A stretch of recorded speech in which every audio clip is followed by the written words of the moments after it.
बीतते समय के साथ में ग्रह बदलाव करते हैं, लेकिन कई बार अपन लोग क्या करते हैं कि उन ग्रहों को समझ नहीं पाते या उनके मुताबिक अपने कर्म वैसे नहीं होते कि उनके अच्छे प्रभाव भी अपने को समझ में आए। कहते हैं ना कि सही समय पे सही जगह पे सही इंसान मौजूद हो तो वह आपके भविष्य को बदल देता है। ठीक उसी प्रकार ग्रहों के प्रभाव अपने को वैसे समझ में नहीं आते या आ नहीं पाते। नमस्कार मित्रों, मैं भानु प्रकाश शर्मा एस्ट्रो भानु शर्मा चैनल में आपका हार्दिक अभिनंदन करता हूँ। वीडियो को पूरा देखिए, समझने की कोशिश कीजिए कि मैं क्या कहना चाह रहा हूँ या अपने को क्या चाहिए, करना क्या चाहिए कि आपको ग्रह अच्छे रिजल्ट दे, क्योंकि बृहस्पति जैसा ग्रह बलवान हो रहा है या बलवान हो गया है पूर्ण रूप से। अभी के समय में तो कम से कम पूर्ण रूप से बलवान भी हो गया, उदय भी हो गया, और राहु जैसा ग्रह या कहें बुध ग्रह का परम मित्र ग्रह राहु, वह भी बलवान अवस्था को इसी जुलाई महीने में प्राप्त कर जाएगा। आप पे क्या प्रभाव आएंगे इनके, अब समझें। राहु ग्रह कहाँ पे है? राहु भाग्य भाव में बैठे हैं, आपके 9वें भाव में बैठे हैं। वैसे तो 9वें भाव में राहु का बैठना बहुत अच्छा नहीं है, बिल्कुल भी अच्छा नहीं मानते इसको, लेकिन आप समझे बृहस्पति ग्रह जो आपकी खुद की राशि में बैठा है, सौम्य ग्रह कह लो, विस्तार का कारक कह लो, बुराइयों का अंत करने वाला ग्रह कह लो, जीव मात्र की रक्षा करने वाला ग्रह है, यह धर्म का ग्रह है, यह ज्ञान का ग्रह है, यह भाग्य का ग्रह है।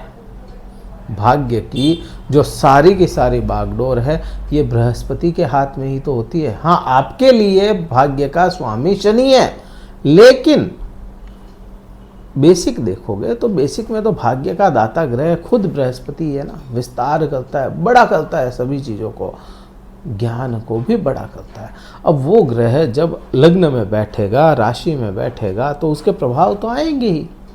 अब यहाँ पे अपने को प्रभाव इनके दोनों के मिक्स समझते हैं अपन, क्योंकि बृहस्पति बलवान हो चुका है, उदित है, और राहु भी हो जाएगा। अब यहाँ पे 9वें भाव में जब राहु बैठता है ना, तो कहीं ना कहीं आपके धर्म को देखिए, चाहे कितना भी मित्र है, चाहे कोई ग्रह कितना भी शत्रु है, अपने बेसिक नेचर पे काम करेगा। चाहे कोई कितना भी मित्र होगा ना, तो भी उसका बेसिक नेचर नहीं बदलने वाला, उसका जो नेचर है वही रहेगा, उसका बिहेवियर वही रहेगा। कोई कितना भी शत्रु ग्रह भी है और उसका बेसिक नेचर वैसे ही रहेगा। अब यहाँ पे देखें, राहु का बेसिक नेचर क्या है? भ्रम पैदा करना, इल्यूजन क्रिएट करना, किसी प्रकार का आपको भ्रमित करना, ये राहु का काम है। राहु का दूसरा क्या है? अटैचमेंट है। राहु का और क्या माना जाता है? राहु आपको कहीं ना कहीं से ऐसा कनेक्ट करने की कोशिश करेगा कि उसके बारे में बार बार आपके दिमाग में चीज़ें चलती रहती है। अब ये राहु जैसा ग्रह भाग्य में बैठेगा तो भाग्य को लेकर के आपको अटैच करने की कोशिश करेगा। वहाँ पे मेहनत कम करूँगा लेकिन भाग्य से मुझे मिल जाए, ये चीज़ें बनती है ना, क्योंकि बैठा भी तो शनि 10वें घर में है, और शनि जिस घर में बैठता है उस घर में आलस्य तो लाता ही है। हाँ, इसके प्रभाव आपके है कि भाई कामकाज बहुत मिल जाएगा, लेकिन आलस्य भी तो आएगा ना वहाँ पे, ये उसका साइड इफेक्ट है। ठीक वैसे ही राहु का साइड इफेक्ट है कि ख्याली पुलाव ज़्यादा पकाता है, मैं काम करने में विश्वास कम करता है। तो वही चीज़ यहाँ पे बनती है कि धर्म के प्रति आपको थोड़ा सा विमुख करने का कार्य इसका होगा, धर्म का दिखावा करने का काम यहाँ पे ये करेगा। लेकिन मैं ये नहीं कहता कि धर्म का दिखावा नहीं करना चाहिए। जो आप अगर एक्चुअल में धर्म कर रहे हो, एक तो होता है कि केवल दिखावा कर रहे हो, दिखावा नहीं, धर्म आप कर रहे हो तो उसको बताओ लोगों को, 4 लोगों को बताना भी चाहिए कि मैं ये कर रहा हूँ, आपको भी करना चाहिए, तब तो बहुत अच्छी बात है। लेकिन वही आप केवल अपनी चमक को बढ़ाने के लिए कर रहे हो ना, तो वहाँ पर राहु तो काम कर जाएगा, बृहस्पति वैसा काम नहीं कर पाएगा। आपका भाग्य का सपोर्ट बृहस्पति वैसा खींच नहीं पाएगा। तो ये चीज़ का अपने को ध्यान रखना पड़ेगा।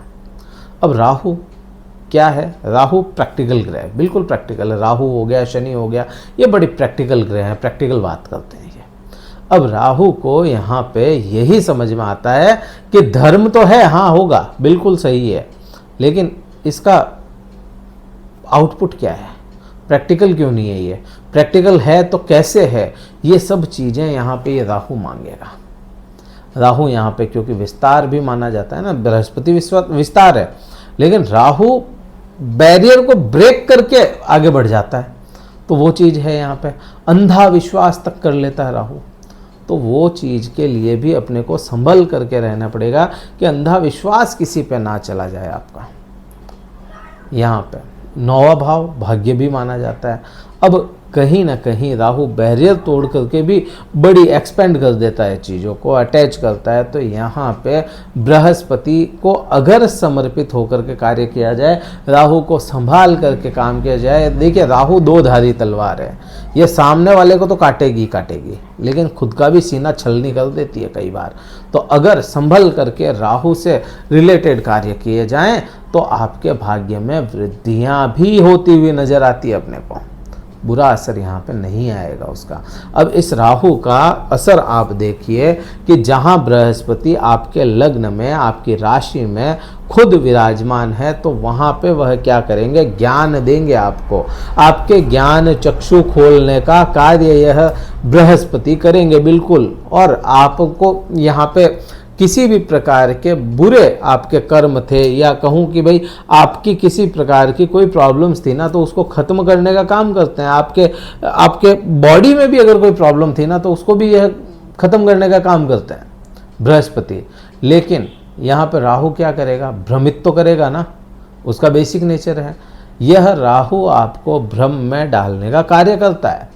अब जब राहु जैसा ग्रह अगर अपन मैं कहूँ अच्छे ही करने पे उतारू हो जाए तो क्या करेगा, विस्तार कर देगा। आपके अंदर ज्ञान का पूर्ण विस्तार ये राहु भी कर सकता है। क्या किया जाए, मैं यहाँ पे पहले इसी पे बात कर लें कि भाई राहु के लिए क्या किया जाए। थोड़ा सा प्रैक्टिकल होना पड़ेगा आपको, सोच समझ करके किसी भी कार्य को करने से पहले सोच समझ के कार्य करना पड़ेगा, तब जाके चीज़ें सही होगी। अपने पिता के साथ में संबंध अच्छे रखने पड़ेंगे। पिता अगर हैं आपके, किसी कारणवश नहीं भी है किसी के पिता, तो अपने पिता को याद तो कर ही सकते हो समय समय पे। राहु अच्छे प्रभाव दे देगा। अपने पिता, आपके पिता हैं तो उनके साथ में अच्छे संबंध रखो। तो राहु जहाँ बैठा है उसका भाव को ठीक कर लिया तो राहु भी ठीक हो जाएगा यहाँ पे। और राहु अगर ठीक हुआ तो ये भ्रम खत्म कर देगा, आपके किसी भी प्रकार के उलझने आपको देगा नहीं। आप लोगों को अपनी बातों में उलझा सकते हो, लेकिन आप नहीं उलझ पाओगे। तो ये प्रभाव अपने को समझ में आते हैं, क्योंकि राहु खुद रॉयल प्लेनेट है, राजा है। वो राजा है, तो राजा की तरह आपको जीने के गुर भी सिखा सकता है। ये बृहस्पति ज्ञान दे रहा है, राहु चालबाजियाँ दे देगा आपको कि चालाकियों से अपने ज्ञान का कैसे उपयोग लिया जाए। ये प्रभाव अपने को समझ में आता है। अब यहाँ पे मैं कहूँ बृहस्पति आपके चार्ट में अगर शत्रु हुआ, सही नहीं हुआ, तो क्या कर सकता है, बुरे प्रभाव भी ला सकता है ना बृहस्पति तो, क्योंकि हर सिक्के के दो पहलू हैं, एक अच्छा और एक बुरा। तो ग्रहों के भी दो पहलू है, जैसे राहु भ्रमित है और अच्छा क्या है, एक्सपेंडेशन है। तो यहाँ पे बृहस्पति का भी है कि बुरा करने पे आया तो बुरे प्रभाव भी दे देगा। अब ये क्या लाएगा, हेल्थ इश्यूज लेकर के आ सकता है आप में, किसी प्रकार का इन्फेक्शन ला सकता है, फेफड़ों में इन्फेक्शन ला सकता है, सांस में दिक्कत ला सकता है, आपको फैट बढ़ सकता है, किसी भी प्रकार के ये इसके राहु से बृहस्पति से संबंधित बीमारियां वो आपके सामने आ सकती है, क्योंकि लग्न में बैठे हैं। अब बृहस्पति जैसा विस्तारवादी ग्रह है, अपने प्रभाव से 9वीं दृष्टि से यहाँ पे देखता है राहु पे ही, तो भाग्य में वृद्धियाँ। ये तो हो गई घुमा फिरा के इन दोनों ग्रहों के यहाँ की भी बात और यहाँ की बात। और कहाँ पे असर आएगा, और आएगा इसका असर आपके पंचम भाव पे, क्योंकि इसका राहु का भी एस्पेक्ट यहीं पे और बृहस्पति का भी यहीं पे।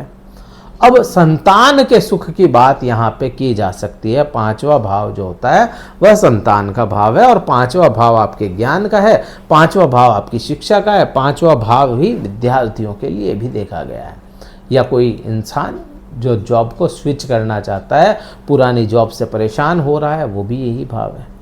अब राहु जैसा ग्रह है, बृहस्पति जैसा ग्रह है, दोनों ही यहाँ पे देखें तो विस्तार तो है, प्रेम संबंधों में सुधार भी है। अगर बुरा हुआ राहु तो फिर प्रेम संबंधों में सुधार ला करके भी बिगाड़ने का काम कर सकता है ये चीज़ें बनती हैं। हाँ, यहाँ पे डिस्टेंस एजुकेशन हो गई, विद्यार्थियों को बाहर जा कर के पढ़ना वो हो गया, उसमें आपको सहायता मिलेगी और बहुत अच्छी सहायता मिलेगी, उसमें किसी प्रकार की कोई कमी नहीं है। जॉब स्विच करने की भी योग निरंतर बनते चले जाएंगे। इस जुलाई महीने के एंड होते होते जॉब स्विच करना चाहते हैं तो उसके भी योग बन रहे हैं, फ़ायदा ही मिलता हुआ नज़र आएगा। विद्यार्थियों के लिए अच्छा हो गया। यहाँ पे संतान सुख, अच्छा संतान किसी के कंसीव नहीं हो रही थी तो वो भी ट्राई कर सकते हैं, इस समय में संतान सुख मिलने के भी योग बनते हैं। तो इस प्रकार से इनके प्रभाव अपने को समझ में आएंगे। हाँ, कहीं पे प्रॉब्लम है तो वो कहाँ पे अपने को समझ में आ रही है, वो प्रॉब्लम अपने को समझ में आ रही है थर्ड हाउस में। थर्ड हाउस जो डिसीजन मेकिंग पावर आपका दिखाता है, अपने को रोज़मर्रा की इनकम को दिखाता है, वहाँ पे केतु ग्रह बैठे हैं तो थोड़ा सा यहाँ पे प्रॉब्लम समझ में आती है। डिसीजन आपके गलत हो सकते हैं तो उस पर आपको काम करना पड़ेगा, तब जा कर के चीज़ें सही होगी। अब वैसे तो अब कोई भी कहे कि भाई जनरली तो अपने को यही समझ में आ रहा है, सपोर्टिव ग्रह तो यही बता रहे हैं कि भाई गुरु भी सपोर्ट में है, अभी शनि भी सपोर्टिव है और राहु भी सपोर्टिव है, चीज़ें तो यही समझ में आती है गोचर को देखते हुए। लेकिन चार्ट में कुछ चीज़ें बदल सकती है, चार्ट में आपकी चीज़ें चेंज होंगी। चार्ट आपका प्रॉमिस है कि हाँ ये होगा, लेकिन ये सपोर्टिव है। तो ये वीडियो तो कहीं अच्छा लगे तो लाइक कीजिएगा, शेयर कीजिएगा, सब्सक्राइब कीजिएगा। और अगर कुंडली विश्लेषण करवाना चाहते हैं जिसमें चार्ट में अपने को एग्जैक्ट पता चले कि ये प्रॉब्लम है अपने को और इसको ऐसे निवारण मिल सकता है, तो डिस्क्रिप्शन में कार्यालय के नंबर दिए गए। अगर हमसे करवाना चाहते हैं चार्ट स्टडी तो डिस्क्रिप्शन में इसके कार्यालय का नंबर लेके अपना स्लॉट बुक करवा के फिर मुझसे बात कर सकते हैं। अदरवाइज़ किसी से भी करवा लीजिए, आपके आसपास में कोई भी आचार्य हो करवा सकते हैं, लेकिन चार्ट स्टडी से क्लियर होंगी काफ़ी सारी चीज़ें। इस वीडियो में तो इतना ही था। जय हिंद, वंदे मातरम, भारत माता की जय।